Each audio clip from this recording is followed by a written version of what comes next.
The Great Recession of 2008 officially began to start in December of 2007.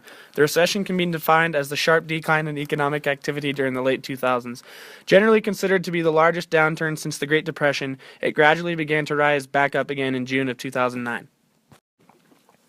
During this time from 2008 to 2009, the U.S. labor market lost 8.4 million jobs, or 6.1% of all payroll employment. Many factors contributed to cause the recession, such as international trade imbalance. Tax lending standards contributed to high levels of developing country household debt and real estate bubbles that have since burst.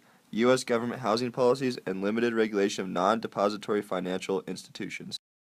However, the main cause of the recession was mortgage brokers not only adding lower interest, but giving loans to people who shouldn't have them. These loans were called subprime loans.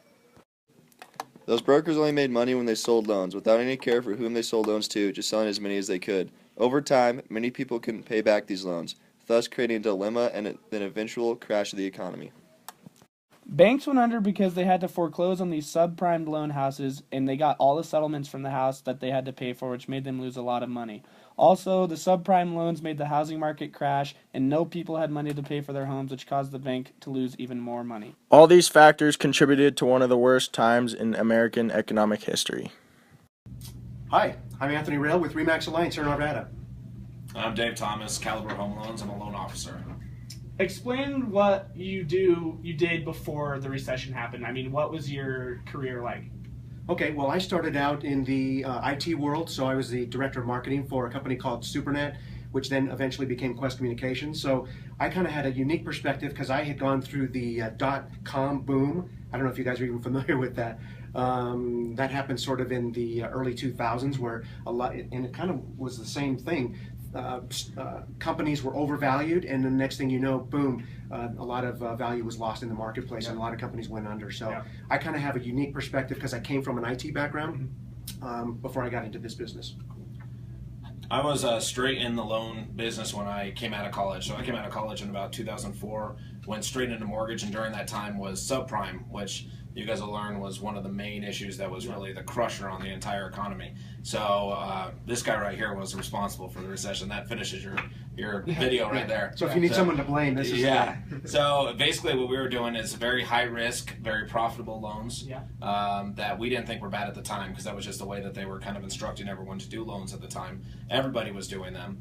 And so I was in subprime right up until the time that the market started to go. And it really happened very quickly. I think people that are much smarter than me probably saw that coming. For us that were a little bit naive about it, it hit almost overnight to where the phone shut off. I mean, it was just no phone calls, nothing coming through for quite a bit of time until the rates started to drop. So that's what I was doing right before it came out, as I was just a loan officer. What happened was, once the recession hit, all of a sudden the home values plummeted.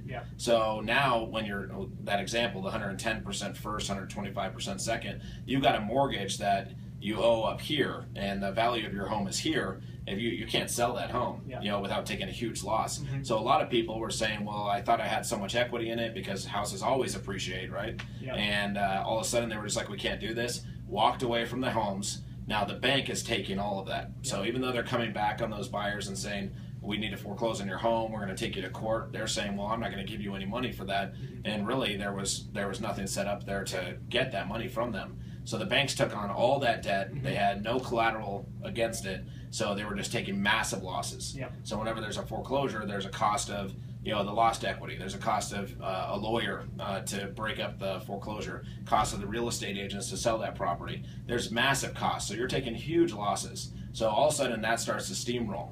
And whether it was really an actual foreclosure that you were going to have, or it was a bad loan product, we have adjustable rates where people just couldn't afford it anymore after the recession hit. You start losing your jobs, which was massive, obviously. That was a huge unemployment factor. You can't pay your mortgage anymore on a loan that is constantly going higher and higher and higher. That will happen too. So when we were doing these loans, we didn't think that they were bad. But like I said, I think people that were a lot smarter than I am probably saw something like that coming. I don't think they thought it was nearly going to be as bad as the worst recession in the history. The more deals we close, the more we make. So there's a heck of a lot more consumer protections in place than there were back then. It was kind of a Wild West sort of thing that was going on with loans. The loan programs that they were coming up, that they were all over the board. You could borrow way more money on your home than your property was even worth in the first place, which then people were going upside down on their mortgages very quickly.